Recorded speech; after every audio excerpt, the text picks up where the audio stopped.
Hay momentos en los que la vida empuja a una persona a un hoyo tan profundo que parece imposible salir de él.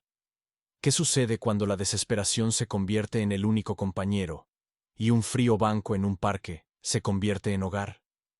La historia que quiero contarles hoy comienza precisamente en este punto de no retorno, pero termina donde pocos podrían haberlo imaginado. Miguel Hernández no siempre fue homeless.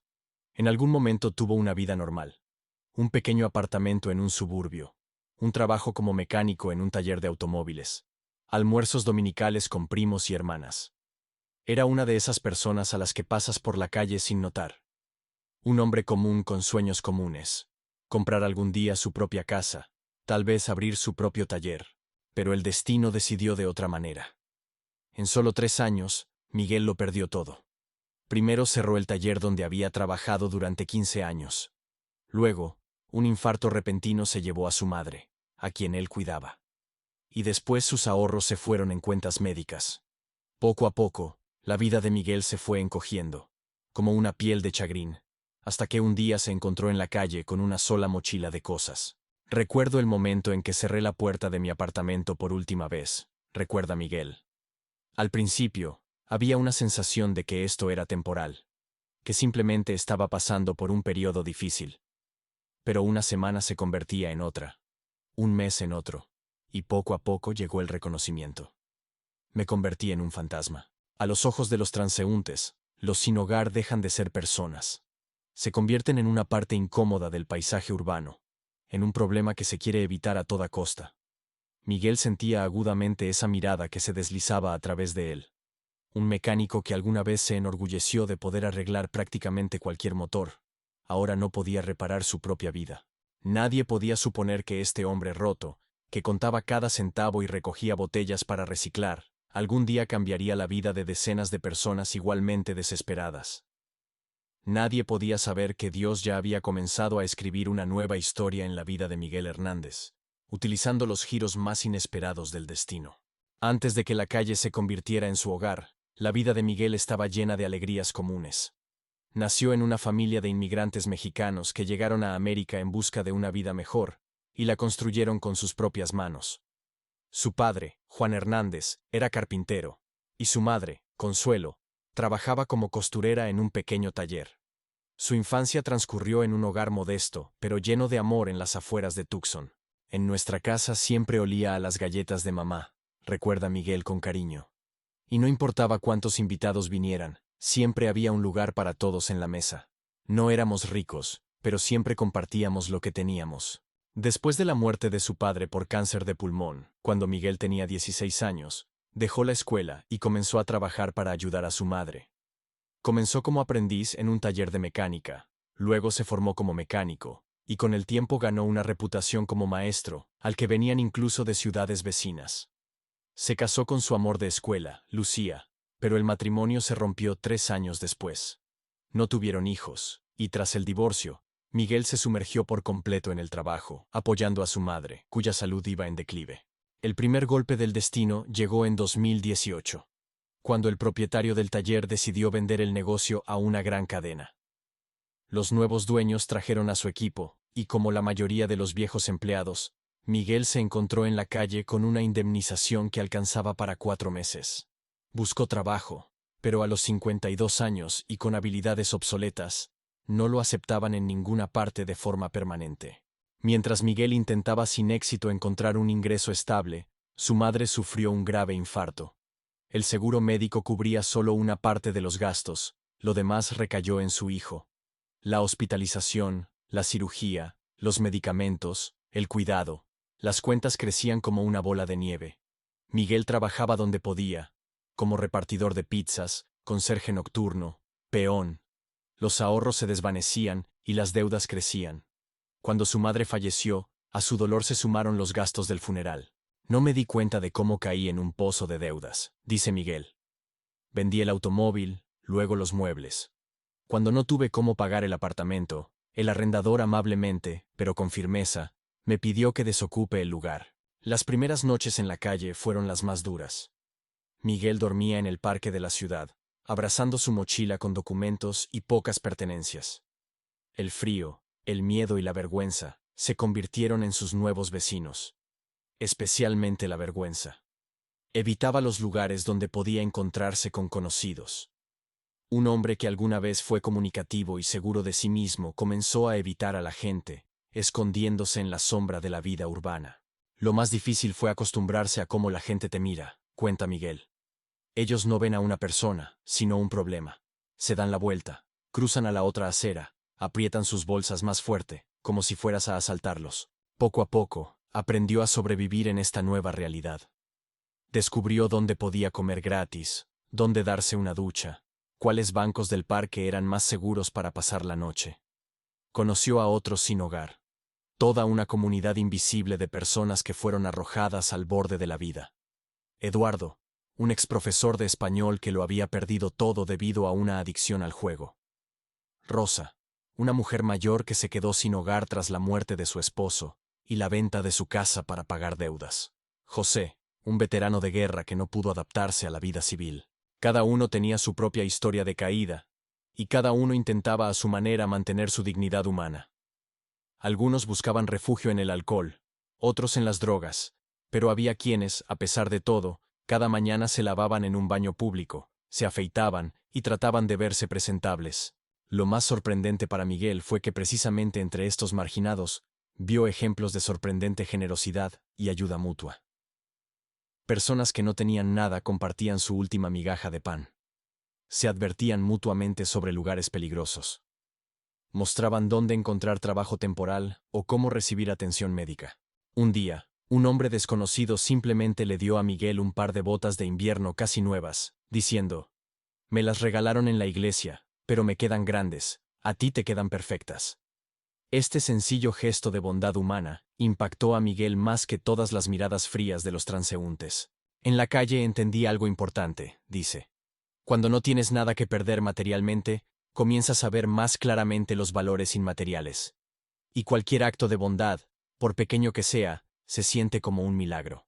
El punto de inflexión en la vida de Miguel llegó una fría noche de enero, cuando la temperatura cayó sorpresivamente por debajo de cero. La mayoría de las personas sin hogar encontraron refugio en albergues abarrotados, pero a Miguel no le quedó espacio. Temblando de frío, intentó calentarse entre los cubos de basura detrás de un supermercado. Recuerdo que pensé: así es como todo terminará. Me congelaré hasta morir y nadie notará mi ausencia, recuerda Miguel, y su voz tiembla aún al decirlo. Justo entonces, apareció en el callejón una mujer mayor y baja. Caminaba apoyada en un bastón y llevaba una bolsa de comestibles. Al notar a Miguel, no se dio la vuelta ni aceleró el paso, como hacían muchos. En cambio, se acercó más. «Me llamo Carmen Ramírez», dijo en español con un ligero acento mexicano. «Vivo a 2 calles de aquí. No puedes quedarte afuera en una noche así. Puedes pasar la noche en mi anexo para huéspedes». Miguel estaba tan sorprendido que al principio pensó que estaba alucinando por el frío. Intentó rechazarla, diciendo que no quería causar molestias, que estaba sucio, y que era peligroso dejar entrar a un extraño a su casa. Carmen solo sonrió. «Mi difunto marido Rafael siempre decía: nunca sabes cuándo te encontrarás con un ángel en forma humana. ¿Y si hoy es mi turno?» El anexo para huéspedes resultó ser un pequeño pero limpio cuarto con entrada separada en el patio de la modesta casa de Carmen. Una cama, una vieja cómoda, una mesita pequeña y un crucifijo en la pared. Eso era todo.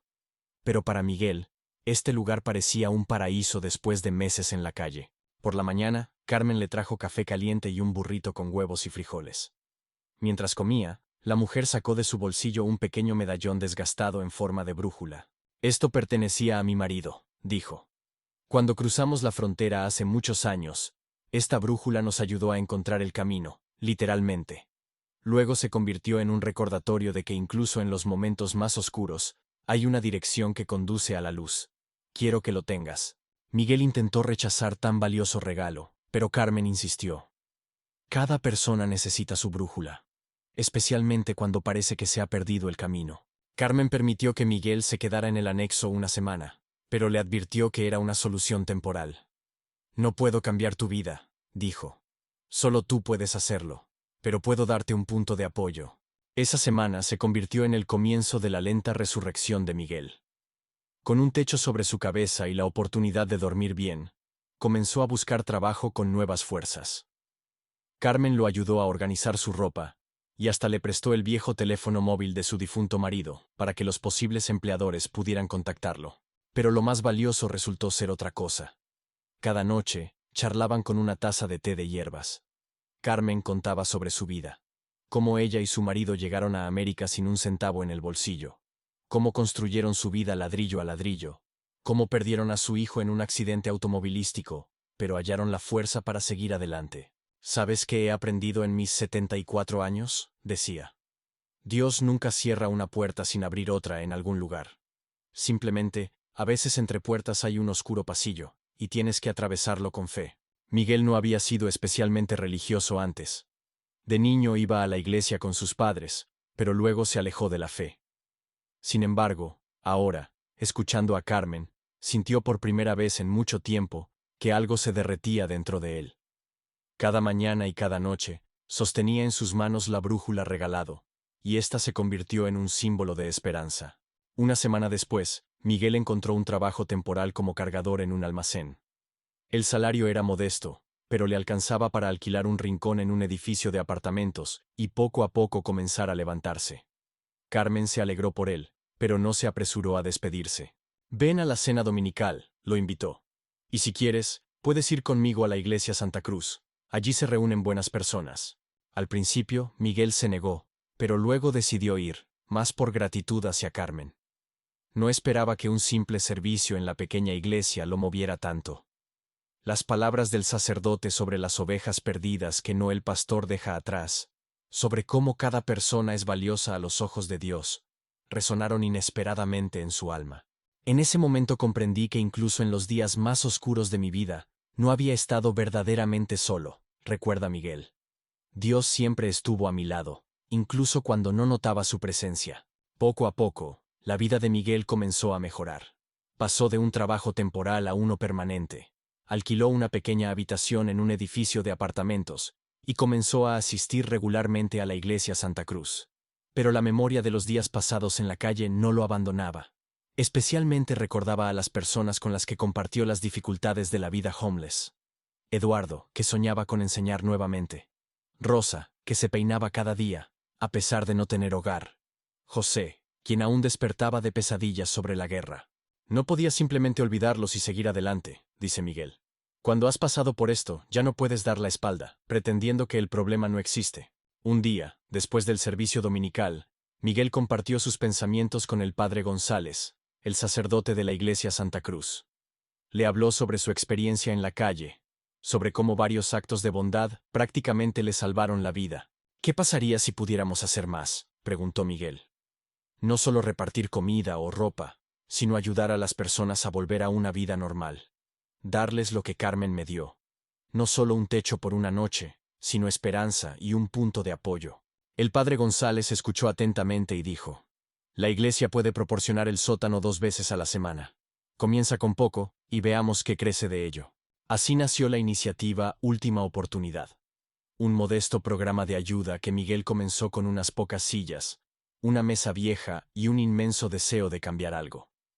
Las primeras reuniones asistían solo 3 o 4 personas. Miguel compartía su experiencia. Hablaba sobre los recursos disponibles, ayudaba a redactar currículums, y a veces simplemente escuchaba las historias de las personas que se encontraban en apuros. Lo más importante que entendí es que hay que ver detrás de la indigencia a la persona, explica Miguel. No un problema social, no una estadística, sino a una persona concreta con su historia única y potencial. Carmen se convirtió en su primera asistente, preparando comidas sencillas para los participantes del programa. Luego se unieron otros feligreses de la iglesia. Algunos traían ropa, otros ayudaban en la búsqueda de empleo, algunos ofrecían alojamiento temporal. No llamamos al programa Última Oportunidad porque sea realmente la última oportunidad para las personas, aclara Miguel, sino porque a menudo es en el momento en que parece que no hay más oportunidades, donde Dios nos envía una nueva esperanza. Durante el primer año de funcionamiento de la iniciativa Última Oportunidad, más de 20 personas pudieron regresar a una vida normal. Entre ellos estaba Eduardo, el exprofesor de español. Con la ayuda de Miguel y los voluntarios, superó su adicción al juego, pasó por un curso de rehabilitación y ahora trabaja como tutor. restaurando poco a poco su reputación en la comunidad profesional. Diego no solo ayudó con cosas prácticas, relata Eduardo. Me devolvió la fe en mí mismo. Cuando has vivido tanto tiempo en la calle, comienzas a creer que no mereces nada mejor. Miguel me ayudó a volver a verme como un maestro, y no solo como un homeless. Rosa, la mujer mayor que se quedó sin hogar tras la muerte de su marido, ahora vive en un pequeño apartamento subvencionado y trabaja en una cocina comunitaria. Los fines de semana hornea dulces tradicionales mexicanos para las reuniones de última oportunidad, y dice que por primera vez en muchos años se siente útil. La historia de José resultó ser una de las más difíciles. Un veterano con síndrome postraumático, durante mucho tiempo no pudo confiar en la gente ni aceptar ayuda. Miguel durante meses simplemente iba a su lugar habitual en el parque, le traía comida y conversaba sin exigir nada a cambio. Con José entendí que a veces lo más importante es simplemente estar presente, comparte Miguel. No intentar solucionarlo todo de inmediato, no presionar, sino simplemente mostrarle a una persona que no está sola. Con el tiempo, José finalmente aceptó la ayuda psicológica. Ahora está en terapia y ayuda a otros veteranos que se encuentran en situaciones difíciles. Su historia se convirtió en un ejemplo de que incluso las heridas más profundas pueden sanar. A medida que Última Oportunidad crecía, comenzó a ganar reconocimiento en la ciudad. Un periódico local publicó un artículo sobre Miguel y su iniciativa. Después de eso, varios negocios locales ofrecieron empleos a los participantes del programa. La panadería García comenzó a aceptar a ex-homeless para pasantías, y la tienda de piezas de automóvil Mendoza otorgó una subvención para capacitación profesional. Lo más maravilloso de esta historia es que comencé a ayudar a los demás para sanar yo mismo, confiesa Miguel. Pero resultó que al ayudar a otros a encontrar su camino, encontré mi verdadera vocación. Hoy, Última Oportunidad ocupa toda una planta en un centro comunitario. El programa obtuvo estatus de organización sin fines de lucro y financiamiento estatal limitado. Pero Miguel dice que la riqueza más importante del programa son las personas que creen en él. Ahora, al mirar hacia atrás en su camino de homeless a director de un exitoso programa de ayuda, Miguel a menudo recuerda aquella fría noche en que conoció a Carmen Ramírez. La pequeña brújula que ella le regaló sigue en su bolsillo, desgastada por el contacto constante de sus dedos. A veces siento que toda mi vida anterior, lo bueno y lo malo, fue una preparación para lo que hago ahora, reflexiona Miguel. Dios no creó mis dificultades, pero las usó para llevarme donde realmente se me necesita. El año pasado, Carmen celebró su 80º cumpleaños. En la fiesta se reunieron decenas de personas cuyas vidas cambiaron gracias a la cadena de bondad que ella comenzó con su simple decisión de ayudar a un extraño que temblaba de frío. Entre los invitados estaban también exparticipantes del programa Última Oportunidad, muchos de los cuales ahora se han convertido en voluntarios. Nunca sabes hasta dónde llegarán las ondas de una piedra que se lanza al agua, le gusta repetir a Carmen. Pensamos que hacemos una pequeña buena acción, y en realidad, estamos desencadenando toda una ola de bendiciones. En tiempos oscuros es fácil creer que Dios se ha vuelto contra nosotros, que nuestras oraciones no llegan al cielo, que estamos completamente solos en nuestro sufrimiento. Pero la historia de Miguel nos recuerda que incluso cuando parece que el mundo entero se derrumba, eso podría no ser el final, sino el comienzo de algo nuevo. ¿Sabes qué es lo más increíble?, dice Miguel. Cuando estaba en el fondo, me parecía que Dios me había dejado, y resultó que me estaba guiando a través de toda esta oscuridad hacia mi verdadero propósito.